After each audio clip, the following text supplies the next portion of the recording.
Goku रोज सुबह सूरज निकलने से पहले उठता था। कंधे पर फटा थैला, पैरों में घिसी हुई चप्पल और मन में सिर्फ एक ही सोच, आज माँ को भूखा नहीं सोने दूंगा। वह जंगल से लकड़ियां काटता, किसी के खेत में काम करता और जो थोड़ा बहुत मिलता उसी से दिन काट लेता। एक शाम जब 3 दिन से पेट में कुछ नहीं गया था, गोकू थक कर जंगल के एक पत्थर पर बैठ गया।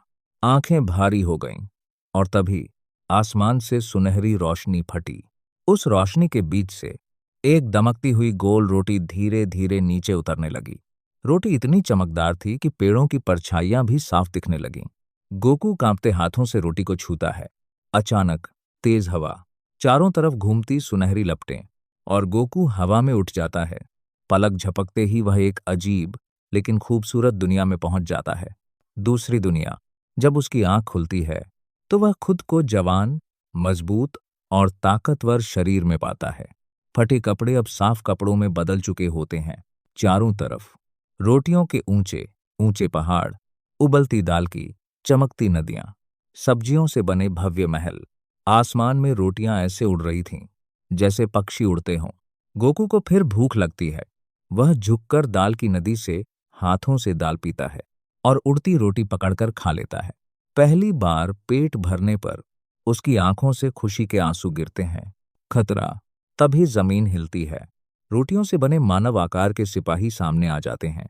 उनकी आंखें सख्त और आवाज भारी होती है।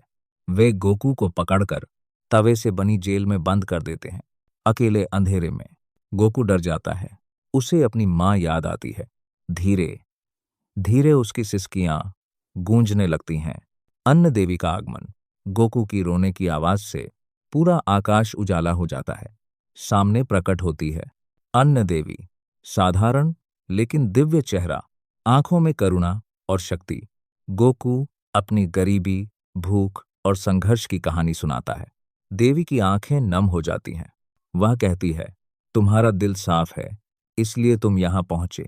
देवी उसे आजाद कर देती है और प्रस्ताव रखती है, मैं तुम्हें गोकू कुछ देर चुप रहता है, फिर सिर झुकाकर कहता है, मुझे दौलत नहीं चाहिए, बस लोगों का प्यार और इज्जत चाहिए।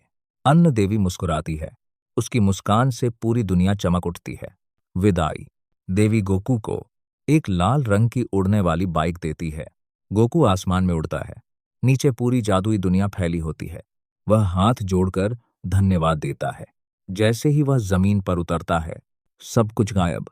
वह फिर वही गरीब गोकू होता है, लेकिन इस बार आंखों में हार नहीं, उम्मीद होती है।